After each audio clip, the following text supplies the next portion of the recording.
तो linear charge, surface charge या volume charge, ठीक है ना।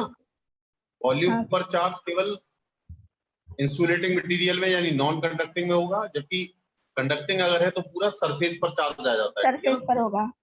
हाँ सर। ध्यान रखना है, दो जो चीजें मैं बताते जा रहा हूँ उनको बिल्कुल ध्यान रखना है, ठीक है।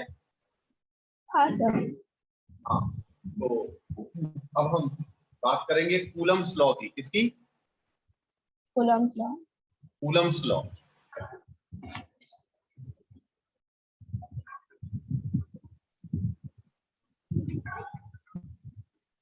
कूलम्स लॉ लिख लिया? हाँ sir. Coulomb's law, actually Coulomb's ने कहा है कि अगर दो पॉइंट चार्जेस, पॉइंट चार्ज क्या होते हैं? जो एक्सटेंडेड बॉडी ना हो, पॉइंट बॉडी में हो, ठीक है ना। हाँ सर। अगर दो पॉइंट चार्जेस फाइनाइट डिस्टेंस पे रखे, सुन लो पहले मेरी बात है ना। अगर दो पॉइंट चार्जेस हैं Q1 और Q2, ठीक है, इनके बीच का सेपरेशन है R। मान लो दोनों ही पॉजिटिव नेचर के हैं। दोनों किसके हैं? Positive nature. या मैं कहूं आपसे Q1 तो उतना ही है, लेकिन Q2 जो है वो अपोजिट नेचर का हो गया, यानी -Q2 हो गया, और अभी भी सेपरेशन R ही है। या मैं कहूं कि ये Q1 भी नेगेटिव हो गया और Q2 भी नेगेटिव हो गया। आप देखो पहले वाले केस में और लास्ट वाले केस में दोनों चार्ज सेम नेचर के हैं, भले ही दोनों नेगेटिव हैं या दोनों पॉजिटिव हैं, लेकिन बीच वाले केस में दोनों चार्ज अपोजिट नेचर के, एक प्लस है और एक माइनस है। समझ में आ रहा है? लेकिन हमने तीनों केस में जो बीच का गैप है वो उतना ही रखा है और चार्ज की वैल्यूज भी उतनी ली है, बस नेचर ये बात डिपेंड करती है। अगर दोनों सेम नेचर के चार्ज हैं तो इनके बीच में जो फोर्स होगा वो रिपल्जन का होगा। क्या होगा? रिपल्शन का फोर्स। यानी इसको लिख सकते हैं हम F12, यानी force acting on one due to two, और इसको लिख सकते हैं F21, यानी force acting on two due to one. सही है? हाँ सर। सही है ना? आ रहा है समझ में? हाँ सर। ये force acting on one due to two या force acting on two due to one, और बीच का सेपरेशन कितना है? R। अच्छा, फोर्स जो लग रहा है वो line joining of the charges के अलोंग लग रहा है। जो चार्ज को लाइन ज्वाइन कर रही है उसके अलोंग लग रहा है, ठीक है? बात समझे? अगर फोर्सेस एक लाइन के अलोंग काम करें, यानी दोनों चार्जेस को मिलाने वाली लाइन के अलोंग काम करें, तो ऐसे फोर्स सेंट्रल फोर्स होगी। और ये फोर्स क्या है? इक्वल है मैग्नीट्यूड में। ये फोर्स इस पर है और ये फोर्स इस पर है। समझ में आया? हाँ सर। बिल्कुल सेम चीज है। अगर वो सेम नेचर के चार्ज हैं, भले ही नेगेटिव हैं, तब भी इनका रिपल्जन का फोर्स होगा। यानी ये वाला केस और ये वाला केस सेम होगा।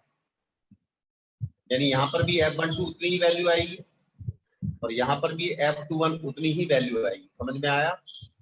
हाँ सर। तो सेम नेचर चार्ज में कौन सा फोर्स होता है? रिपल्जन का, ठीक है। और जबकि अपोजिट नेचर चार्ज ले लिया मैंने, तो यहाँ पर जो फोर्स होगा वो अट्रैक्शन का होता है। किसका होता है? अट्रैक्शन। जब डिसिमिलर नेचर के चार्ज हैं तो फोर्स जो है वो डिसिमिलर नेचर को अपोजिट नेचर के होंगे, यानी दोनों एक दूसरे को अट्रैक्ट करेंगे। क्या करेंगे? यहाँ पर ये अट्रैक्ट करेंगे, यहाँ पर क्या करेंगे? रिपेल करेंगे। यहाँ रिपल्जन है, यहाँ भी रिपल्जन है, लेकिन यहाँ अट्रैक्शन है। सही है? क्लियर है? हाँ सर। नोट कर लिया आपने अपना? हाँ सर। ठीक है। अच्छा,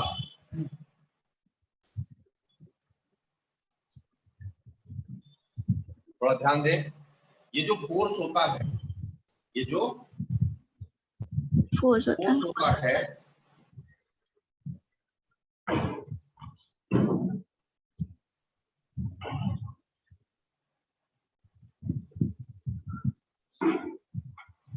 देखो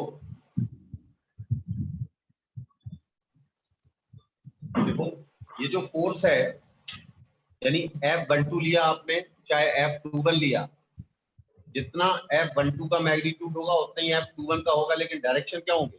ऑपोजिट। डायरेक्शन क्या होंगे? ऑपोजिट होंगे। माइनस साइन ये बताता है कि दोनों के मैग्नीट्यूड सेम है लेकिन डायरेक्शन अलग है। समझ आया? यानी F12 का डायरेक्शन जो है, F12 का डायरेक्शन और F21 का डायरेक्शन अपोजिट है, चाहे वो दोनों पॉजिटिव हो या दोनों नेगेटिव हो, या एक पॉजिटिव एक नेगेटिव हो, बस अट्रैक्शन का फोर्स हो जाता है। तो मान लेते हैं कि जितना F12 का मैग्नीट्यूड है उतना ही F21 का मैग्नीट्यूड है, और मान लेते हैं ये जो है F के बराबर है। तो कूलम्स का लॉ है, ये जो फोर्स होता है वो डायरेक्टली प्रोपोर्शनल होता है प्रोडक्ट ऑफ चार्जेस के, और इनवर्सली प्रोपोर्शनल होता है स्क्वायर ऑफ डिस्टेंस के। समझ में आया? Directly proportional to product of charges and inversely proportional to square of the distance between them. इन दोनों के बीच में जो डिस्टेंस है उसके स्क्वायर के इनवर्सली प्रोपोर्शनल होता है। समझ में आया? हाँ सर। अच्छा, ये फोर्स जो अभी मैं पूरा लिखवाऊंगा ये, और अगर मान लो एयर या वैक्यूम, मतलब ये दोनों जो चार्ज रखे हैं उनके बीच में जो मीडियम है वो एयर है या वैक्यूम है, तो उसके लिए उसने यूज किया प्रोपोर्शनलिटी को हटाया और एक्सपेरिमेंटल कांस्टेंट देखा तो 1/4 पाई एप्सिलॉन नॉट, बताऊंगा अभी मैं, don't worry, Q1 Q2 divide by R square. तो सर ये मतलब तीनों दोनों केसेस के लिए है ना, कि सिर्फ अट्रैक्शन वाले? ये इसमें यहाँ पर चार्ज के नेचर नहीं लिख रहे, यहाँ पर दोनों में प्लस साइन यूज करेंगे, ये वैल्यू निकाल रहे हैं कि वैल्यू कितनी होगी फोर्स की, चाहे वो कोई सा भी केस हो। अच्छा, समझ में आया? अभी बता रहा हूँ उसको, इसकी वैल्यू बता रहा हूँ, ठीक है? ठीक है ना? हाँ सर। तो ये लिख लिया आपने? हाँ sir. Epsilon not, epsilon not को कहते हैं एब्सोल्यूट परमिटिविटी। क्या कहते हैं एप्सिलॉन नॉट को? Absolute permittivity. यानी फॉर एयर या वैक्यूम, यानी अगर दोनों चार्ज को एयर में रख दें या वैक्यूम में रख दें तो उसको एब्सोल्यूट परमिटिविटी मीडियम कहते हैं। क्या कहते हैं? और इसकी वैल्यू होती है 8.85 into 10 की पावर -12 कूलम स्क्वायर, कूलम में ध्यान रखना, कूलम स्क्वायर पर न्यूटन पर मीटर स्क्वायर। समझ में आया? इसको कहते हैं एब्सोल्यूट परमिटिविटी। हाँ सर। सही है? क्लियर है? कोई डाउट तो नहीं है? कोई डाउट तो नहीं है इसमें? बोलिए, कोई डाउट है? नहीं सर। हाँ, अब देखिए, लिख लिया ना इतना? हाँ सर। अब मान लीजिए अगर इन चार्जेस को किसी मीडियम में रख दिया जाए, किसमें रख दिया जाए? मीडियम में, और वो मीडियम जो है पोलराइज हो जाएगा। मान लो एक प्लस Q1 चार्ज है ये, और ये वाला प्लस Q2 चार्ज है।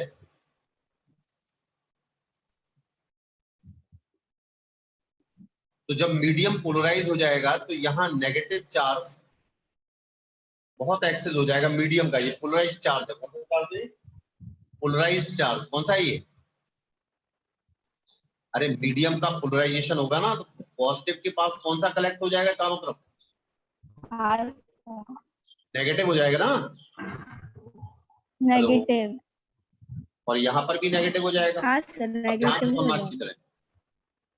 ये कौन सा है?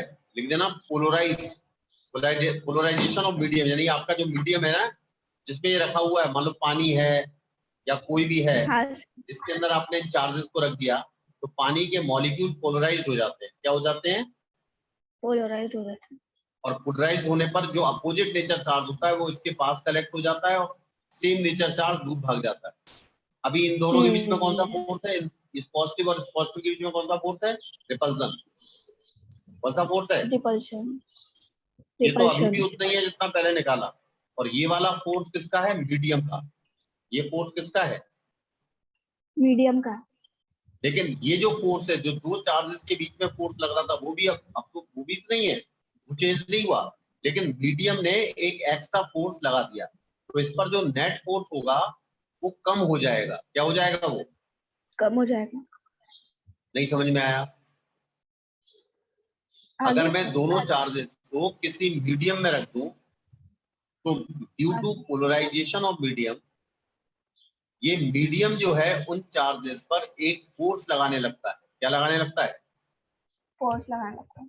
और ये फोर्स का डायरेक्शन इन दोनों चार्जेस के बीच में लगने वाले फोर्स के अपोजिट होता है।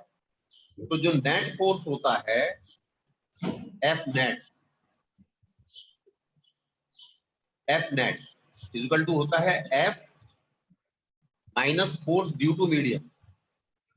Force due to medium. समझ में आ रहा?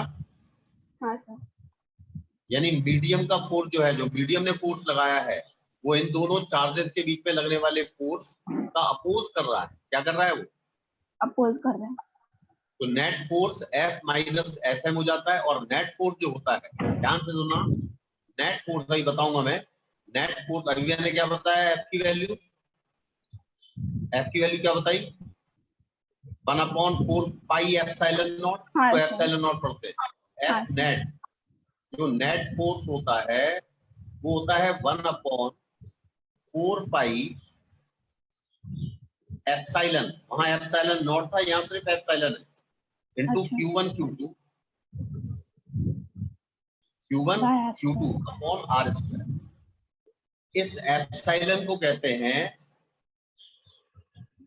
Absolute permittivity. एब्सोल्यूट परमिटिविटी क्या कहते हैं? समझ में आया? और एप्सिलॉन नॉट को पढ़ते हैं, epsilon nought into epsilon R. क्या पढ़ते हैं? एप्सिलॉन नॉट, जो मैं पहले बता चुका हूं, इनटू एप्सिलॉन आर। समझ में आ रहा है ये? हाँ हाँ। और इसको कहते हैं रिलेटिव परमिटिविटी। क्या कहते हैं इसको? Relative permittivity. ये है total permittivity, absolute permittivity of medium. और ये है एब्सोल्यूट परमिटिविटी फॉर एयर और वैक्यूम। और ये है रिलेटिव परमिटिविटी, यानी एप्सिलॉन आर की जो वैल्यू होती है वो होती है एप्सिलॉन अपॉन एप्सिलॉन नॉट। बोलो, समझ में आया? हाँ सर। इसको हम कहते हैं डाइलेक्ट्रिक कांस्टेंट। क्या कहते हैं इसको? Dielectric constant. Dielectric. अच्छा, डाई इलेक्ट्रिक कांस्टेंट। सही है? आया समझ में? हाँ सर। अच्छा, ध्यान रखना, इसको एप्सिलॉन आर कहते हैं, समझना अच्छी तरह से। अब तुम जरा गौर से देखो, एफ नेट कितना हो गया? एफ नेट अब कितना हो गया? 1/4 पाई एप्सिलॉन को मैं कितना लिख रहा हूँ? Epsilon nought into epsilon R. हाँ सर। करता हूँ ना? आ रहा है ना समझ में? हाँ सर, आ रहा है। Into Q1 Q2 upon R square. ठीक है ना? हाँ सर। ठीक है। अच्छा, ये जो इतना पोर्शन है, सिर्फ इतना पोर्शन है, क्या ये एफ के बराबर है जो हम पहले कर चुके? हाँ सर। तो क्या हो जाएगा? एफ नेट, जो एयर में फोर्स है या वैक्यूम में फोर्स है, उसको एफ नॉट मान लो। क्या मान लो? F not. जो मैंने एफ माना था उसको क्या मान लो? F naught. क्या मान लो? F naught. तो एफ नॉट क्या है? फोर्स जब दोनों चार्जेस को एयर या वैक्यूम में रखा हुआ है, तो इसको एफ नॉट लिख दिया अपॉन एप्सिलॉन आर। क्या हो गया ये? अपॉन यार, नहीं समझ में आया? ये बाहर आ गया ना सिर्फ, बाकी तो एफ नॉट के बराबर है। इसका मतलब जो, और एप्सिलॉन आर की वैल्यू हमेशा ग्रेटर देन 1 होगी। हमेशा क्या होगी? Greater than 1। और मतलब एप्सिलॉन आर जो है वो हमेशा अगर 1 से ज्यादा है तो नेट फोर्स एयर में, अगर दोनों पार्टिकल को एयर में रखा जाए या वैक्यूम में रखा जाए, उससे कम आएगा फोर्स। क्या आएगा? हाँ, कम आएगा। समझ में आया ये? हाँ सर। आ गया ना? चलो, अगर हम कहें कि मीडियम कितना फोर्स लगा रहा है, क्या लगाना है आपको? मीडियम कितना फोर्स? लिखिए force exerted by medium, force exerted by medium यहां से निकाल रहे हैं, तो एफएम की वैल्यू कितनी आएगी?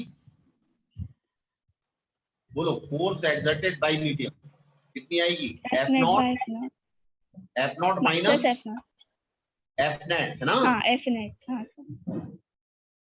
और एफ नेट की वैल्यू कितनी है? F nought by E R, epsilon R, है ना? हाँ सर। तो अगर मैं इसको F nought by epsilon R लिख दूं और एफ नॉट कॉमन ले लूं, तो क्या बचेगा? 1 माइनस 1 अपॉन एप्सिलॉन आर, आया ना? ये कौन फोर्स लगा रहा है उन चार्जेस पे? मीडियम। ये कौन लगा रहा है? मीडियम। लिख लिया आपने ये पूरा? This is the force exerted by medium, जो पोलराइज हो चुका है, जबकि ये जो फोर्स है ये दोनों चार्जेस के बीच में है, ठीक है? हाँ सर। नेट फोर्स जब है जब उस पर जो दोनों चार्जेस के बीच में फोर्स काम कर रहा है वो लग रहा है, और मीडियम वाला जो पोलराइज हो चुका है वो लग रहा है, और नेट फोर्स ये आ गया। ये force exerted by medium. Clear हुआ ये? हाँ सर। आया समझ में? हाँ सर, आ गया। पक्का ना? कोई दिक्कत तो नहीं है? नहीं सर। कोई दिक्कत तो नहीं है? नहीं सर। तो सबसे कम वैल्यू एप्सिलॉन आर की 1 होती है एयर या वैक्यूम के लिए। इसके लिए एरिया वैक्यूम के लिए ये एप्सिलॉन आर की वैल्यू 1 के बराबर किसके लिए होती है? एयर या वैक्यूम के लिए। और एप्सिलॉन आर की वैल्यू इन्फिनिटी होती है मेटल के लिए। किसके लिए? मेटल के लिए। किसके लिए होती है? मेटल के लिए। मेटल्स के लिए। तो जब मैं यहाँ पर इन्फिनिटी कर दूंगा तो एनीथिंग डिवाइडेड बाय इन्फिनिटी, वो फोर्स कितना आ जाएगा? 0। कितना आ जाएगा? 0। समझ में आया? अगर दोनों हाँ चार्ज सर। पार्टिकल को किसी मेटल के अंदर रख देंगे, मेटल का भगोना नहीं, पूरा मटेरियल है मेटल हाँ का, सर। उसके बीच में दो चार्ज रखती है, नहीं बीच में भी हाँ मेटल सर। है, तो उनके बीच में कोई फोर्स काम नहीं करेगा। नहीं करेगा। क्लियर हुआ? हाँ क्लियर सर। हुआ? अब मैं इसकी थ्योरी लिखवा रहा हूँ, हाँ सर। लिमिटेशंस के बारे में, हर चीज के बारे में, ठीक है? हाँ सर। तो ये पूरा लिख लिया ना आपने? हाँ सर, लिखिए। अभी मैं इसका वेक्टर फॉर्म और लिखवाऊंगा। लिखिएगा लिमिटेशंस, लिमिटेशंस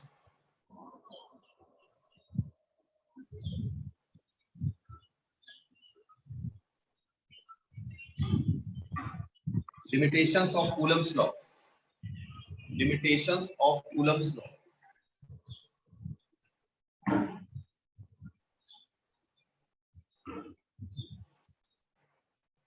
लिख लिया? हाँ सर। देखो, Coulomb's law can be applied for static charges, यानी दोनों चार्ज स्टेशनरी हो, दोनों चार्ज क्या हो? दोनों चार्ज क्या हो? स्टेशनरी हो, ठीक है? It cannot applied for moving charges, it cannot applied for moving charges. अब भाई ये सोचना चाहिए मूविंग चार्जेस में क्यों नहीं अप्लाई कर सकते हैं? क्योंकि मूविंग चार्जेस में उन दोनों चार्जेस के बीच में इलेक्ट्रिक फोर्स के साथ साथ एक मैग्नेटिक फोर्स भी काम करता है। देखो, हाँ sir. Because for moving charges the magnetic force also acts between them, the magnetic force also acts between them। लिख लिया?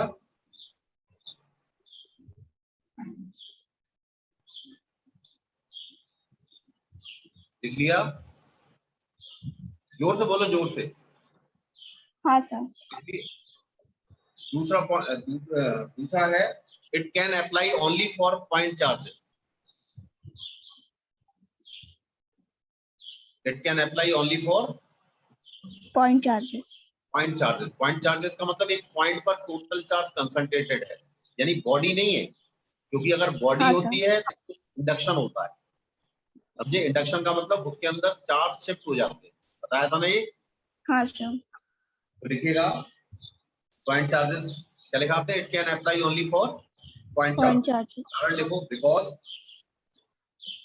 if body is extended, if body is extended,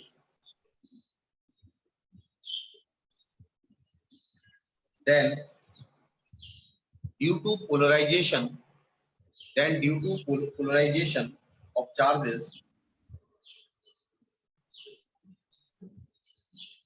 distribution of charges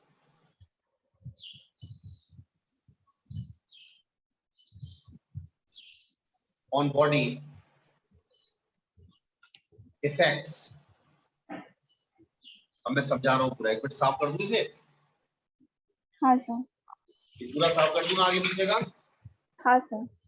कोई दिक्कत तो नहीं है कहीं? नहीं सर. एक मिनट होल्ड कर.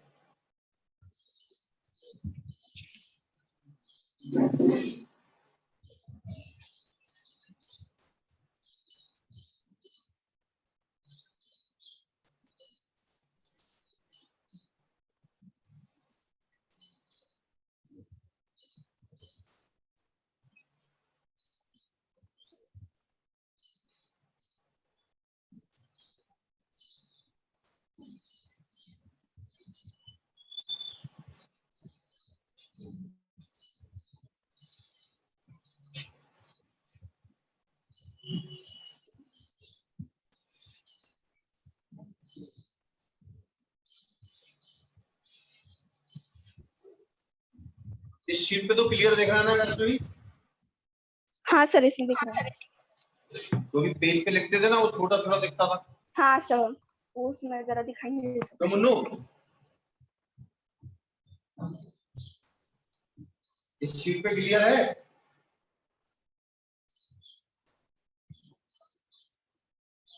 अर्षित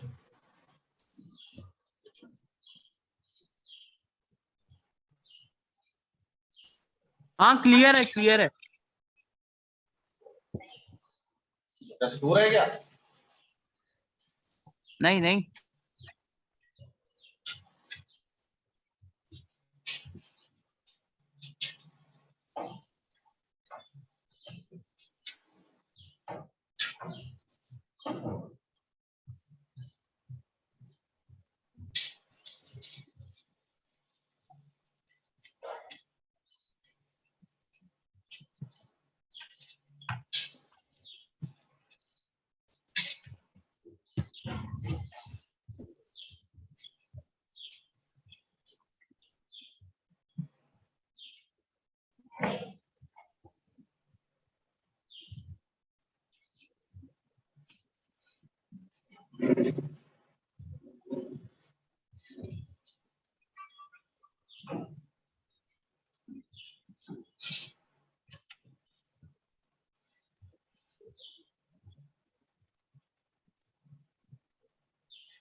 मैं ये कह रहा था कि ये जो लॉ है कूलम्स का,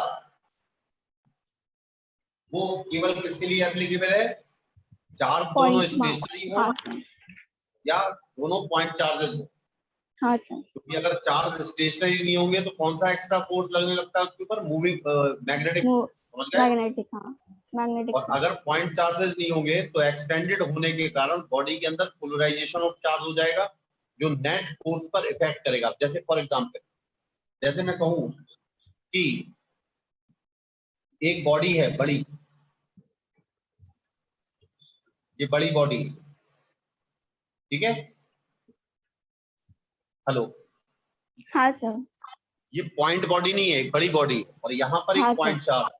यहाँ पर क्या है? एक पॉइंट चार्ज है. मान लो ये पॉइंट चार्ज है Q2 और ये बड़ी बॉडी है, इस पर चार्ज है Q1. तो क्या होगा, हाँ इस सर। पर पहले पूरा चार्ज यूनिफॉर्मली डिस्ट्रीब्यूट था, लेकिन ये भी पॉजिटिव है, हाँ सर। ये भी पॉजिटिव है और ये भी पॉजिटिव है, तो क्या होगा, ये पॉजिटिव चार्ज इसके पॉजिटिव चार्ज को रिपेल करेगा, तो ज्यादा कलेक्शन पॉजिटिव चार्ज का यहाँ हो जाएगा, हालांकि होगी बॉडी पॉजिटिव अभी भी। नहीं समझ में आया? हेलो, आया कि नहीं? हाँ सर। मतलब आगे इस सर। तरह चार्ज शिफ्ट हो जाएगा कि हाँ यहाँ वाला सर। सरफेस, इस वाले सरफेस पे जो इसके पास है कम चार्ज होगा, मोस्टली चार्ज कहाँ शिफ्ट हो जाएगा, मोस्टली चार्ज कहाँ शिफ्ट हो जाएगा, अपोजिट साइड हाँ, वाले। मान लो दोनों के सेंटर के बीच में जो डिस्टेंस है वो आर है।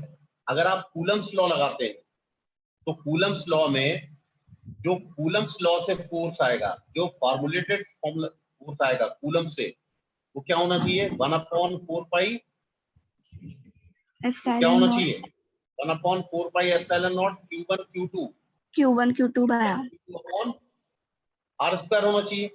लेकिन यहाँ हाँ पर सर। जो आर होगा, ध्यान रखना, ये आर जो है वो बढ़ जाएगा। आर क्या होगा, बढ़ जाएगा। क्योंकि अब चार्ज सेंटर पे थोड़ी माना जाएगा, तो कहाँ माना जाएगा, शिफ्ट हो गया, है ना? हाँ सर। अरे शिफ्ट हो गया नहीं, तो एक्चुअल फोर्स जो होगा, जो एक्चुअल फोर्स होगा, जो एक्चुअल फोर्स होगा वो लेस होगा 1/4 pi epsilon nought Q1 Q2 upon R square से। समझ में आया? समझ में आया कि नहीं आया? हाँ सर। अगर सेम नेचर बॉडी, सेम आगे नेचर सर। चार्ज है, लेकिन एक बॉडी पॉइंट चार्ज है और दूसरी बॉडी एक्सटेंडेड है, तो जो फोर्स आप कैलकुलेट करते हैं, जो आप फोर्स कैलकुलेट करते हैं, जो एक्चुअल फोर्स है, वो वास्तव में कम होता है अगर आप पॉइंट चार्ज वाला कूलम्स लॉ लगा दें। समझ में आया? हाँ सर। तो ये कब होता है, पहला केस है when body, when when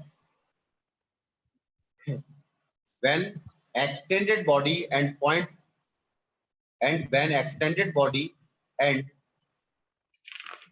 the point both having the same nature charge, both having the same nature charge। Clear हुआ? हाँ सर। तो अगर दोनों में सेम नेचर चार्ज है और एक बॉडी एक्सटेंडेड है, तो जो आप फोर्स कैलकुलेट करते हैं वो वास्तव में कूलम्स लॉ से जो फोर्स आता है उससे कम आता है। क्लियर है? हाँ नहीं सर। आया? आया कि नहीं आया? आगे सर। अच्छा, दूसरा केस है कि अगर अपोजिट नेचर चार्ज है, जिसमें एक तो पॉइंट चार्ज है लेकिन दूसरा एक्सटेंडेड बॉडी है, यानी मान लो ये बॉडी है, क्या है अभी, बॉडी है। ये बॉडी, ठीक है? हाँ हेलो, सर। अब दूसरी मैंने क्या लिया, वही Q2 लिया, पॉजिटिव चार्ज, लेकिन ये कैसा चार्ज है, पॉइंट चार्ज। देखो ये कैसा चार्ज है, पॉइंट चार्ज। लेकिन ये बॉडी है, इस पर कौन सा चार्ज था, नेगेटिव। कौन सा था, कौन नेगेटिव। सा चार्ज था, नेगेटिव। तो नेगेटिव कलेक्शन के कारण, अट्रैक्शन के कारण पास पास आ जाएगा बहुत। क्यों भाई, हाँ सर। बात समझ में आ रही? क्लियर है? हाँ सर। यानी जो मोस्टली चार्ज का कलेक्शन है वो इसके पास आ चुका होगा। लेकिन सर मतलब इवनली क्यों नहीं डिस्ट्रीब्यूट हो रहा वो, मतलब है, ये -Q1 था, इस पर चार्ज पहले -Q1 था, और जैसे ही आपने प्लस को रखा तो इसका -Q1 चार्ज इसके पास आने की कोशिश करेगा, यानी बॉडी के पास वाले सरफेस पर आ जाएगा। जबकि इसमें अच्छा। पॉजिटिव था, ये भी पॉजिटिव था, तो ये पॉजिटिव क्या करेगा, इसको धक्का देगा, यानी इसका पॉजिटिव दूर शिफ्ट हो जाएगा, लेकिन इसका नेगेटिव पास में शिफ्ट हो जाएगा। अच्छा ठीक। नहीं समझ में आया? आगे सर। अब जो हमारा फोर्स होगा, जो एक्चुअल फोर्स होगा, अब डिस्टेंस जो इफेक्टिव डिस्टेंस कम हो गई, तो यहाँ पर जो एक्चुअल फोर्स है वो ग्रेटर होता है 1/4 pi epsilon nought Q1 Q2 upon R square से। नहीं समझ में आया? आगे सर। अगर डिसिमिलर नेचर चार्ज है और डिसिमिलर नेचर चार्ज में एक बॉडी एक्सटेंडेड है, तो जो आप कूलम्स का लॉ यूज करते हैं उससे जो फोर्स आता है, एक्चुअल फोर्स उससे ज्यादा होता है। तो ये केवल कूलम्स लॉ किसके लिए वैलिड है, only for point Point charges body. केवल किसके लिए हाँ वैलिड सर, है? point charge. ये Point लिमिटेशंस है charges के लिए. कूलम्ब्स लॉ, बहुत पूछी जाती है 12th के एग्जाम में भी और नीट के एग्जाम में भी फ्रीक्वेंटली क्वेश्चन पूछे जाते हैं। मेरी बात समझ में आ रही है? हाँ सर. तो वैसे ही पुणे में क्या वो लग गया लॉकडाउन? हाँ सर, लॉकडाउन टाइप ही है, मतलब ये सैटरडे संडे लॉकडाउन है. मतलब बाहर नहीं जा सकते बिल्कुल, दुकान नहीं खुली कोई भी? नहीं, दुकान खुली है, लेकिन जो अच्छा, अच्छा। अननेसेसरी दुकान है वो सारी बंद कर दी है.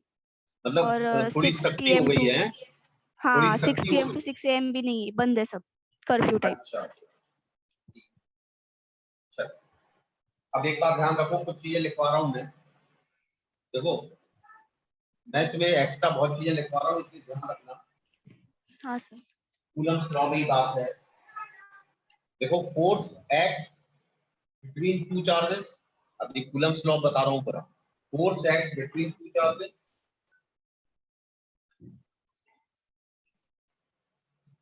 direction of forces are opposite and magnitude are same, यानी दोनों पर जो फोर्स के डायरेक्शन होंगे, फोर्स जो दोनों चार्ज लिए आपने, जो फोर्स के डायरेक्शन होंगे वो अपोजिट होंगे, लेकिन अलग दोनों होंगे, की हाँ. वैल्यूज क्या होंगी? सेम. दोनों की वैल्यूज क्या होंगी? अरे दोनों की वैल्यू क्या होंगी? सेम होंगी. क्लियर? दूसरा तीसरा लिखो point, action reaction pair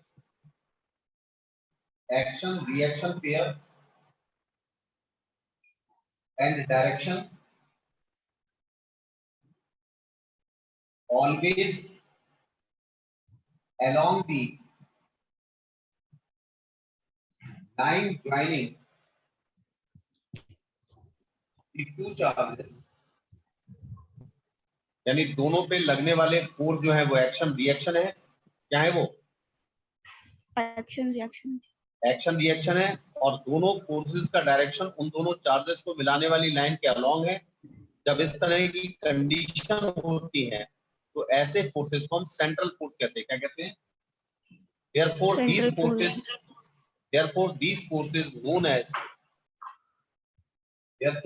forces known as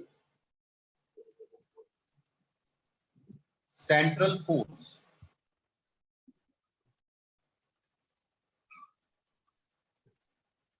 चौथा पॉइंट लिखो,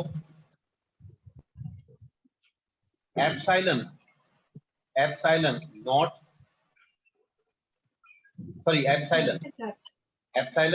तो उसके लिए ना, एयर या वैक्यूम के लिए epsilon gives the information. Hello, अभी दूसरी मीटिंग तुरंत स्टार्ट होगी, ध्यान रखना है। हाँ sir.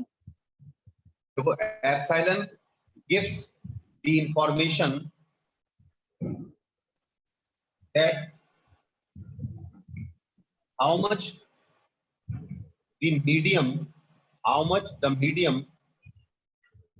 will be polarized,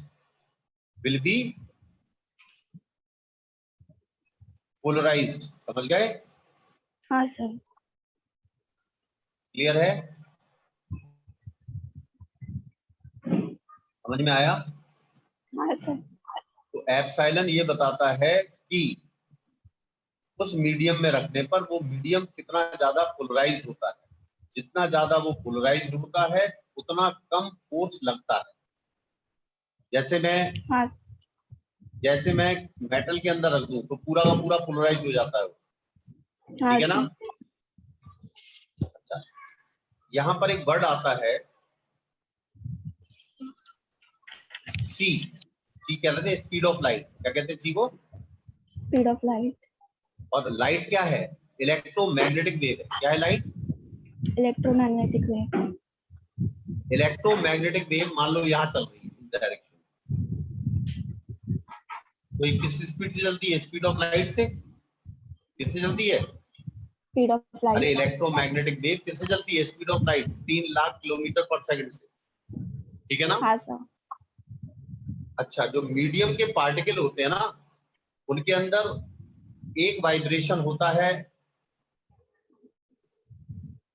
Y direction में और एक वाइब्रेशन होता है जेड डायरेक्शन में, जबकि हमारी जो इलेक्ट्रोमैग्नेटिक वेव है, ईएम वेव लिख रहा हूं मैं, ईएम वेव इस डायरेक्शन में जा रही है, ठीक है ना? हाँ सर। ठीक है, और जो जिस मीडियम में वो जा रही है वो एयर या वैक्यूम, इस डायरेक्शन में इलेक्ट्रिक फील्ड होती है, ये वाइब्रेशन ऑफ इलेक्ट्रिक फील्ड है, ये वाइब्रेशन ऑफ मैग्नेटिक फील्ड है, ठीक है? हाँ सर। इलेक्ट्रिक फील्ड के डायरेक्शन में हम कहते हैं एप्सिलॉन नॉट, अगर एयर या वैक्यूम है तो इसको कहते हैं परमिटिविटी, और मैग्नेटिक फील्ड के डायरेक्शन में होता है म्यू नॉट, परमिटिविटी, हालांकि वो बाद में पढ़ेंगे अपन, म्यू नॉट, देख लिया? हाँ सर। तो स्पीड ऑफ लाइट होती है c equal to 1 upon under root of mu naught into epsilon naught, यानी एक्चुअली वो मीडियम का नेचर इलेक्ट्रोमैग्नेटिक होता है, तो speed of light for air या vacuum 1 upon under root mu naught into epsilon naught. अच्छा, एप्सिलॉन नॉट की तो वैल्यू बता दी मैंने, म्यू नॉट की वैल्यू याद रखो, म्यू नॉट की वैल्यू होती है 4 पाई इंटू 10 की पावर 7, 10 की पावर -7, ठीक है? Sir C speed of light ना, 4 पाई इंटू, अरे म्यू नॉट की वैल्यू 4 पाई इंटू 10 की पावर -7, ऐसा ही यूनिट लिख दो, तो बाद में देखेंगे, ठीक है?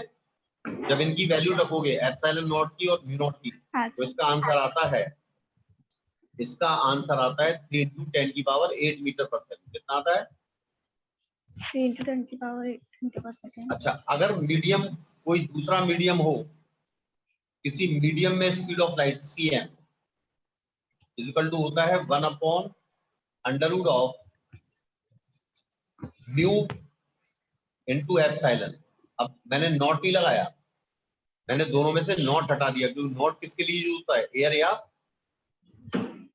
नॉट किसके लिए यूज होता है, एयर या, लेकिन यहाँ पर मीडियम चेंज कर दिया, ठीक है? हाँ सर। अरे ठीक, इसको कहते हैं एब्सोल्यूट परमिबिलिटी, इसको कहते हैं absolute permittivity for medium. Clear है? हाँ सर। अच्छा, एक बात और बता रहा हूं मैं, speed of light in air upon speed of light in medium, इसको कहते हैं wavelength of light in air upon wavelength of light in medium, और इसको पढ़ते हैं रिफ्रैक्टिव इंडेक्स। क्या कहते हैं? Refractive index. पढ़ा है ना रिफ्रैक्टिव इंडेक्स, नाम सुना है? हाँ सर। तो इसको लिख देना आप, एन नहीं लिखना बल्कि आगे लिखना equal to refractive index. C है speed of light in air, cm है speed of light in medium, lambda है wavelength of light in air या इलेक्ट्रोमैग्नेटिक वेव इन एयर, और lambda m is wavelength of electromagnetic wave in medium is equal to refractive index.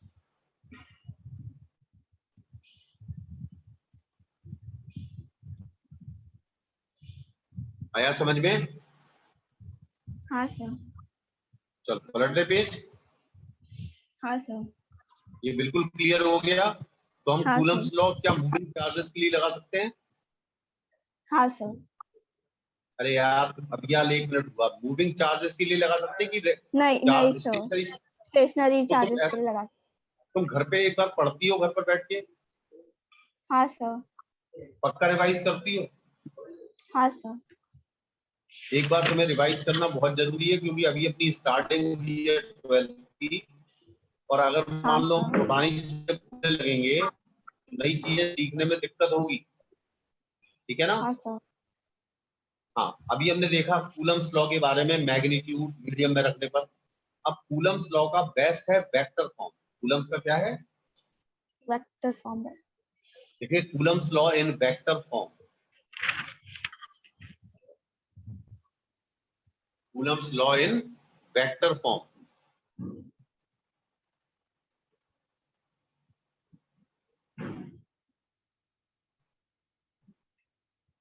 लिख लिया?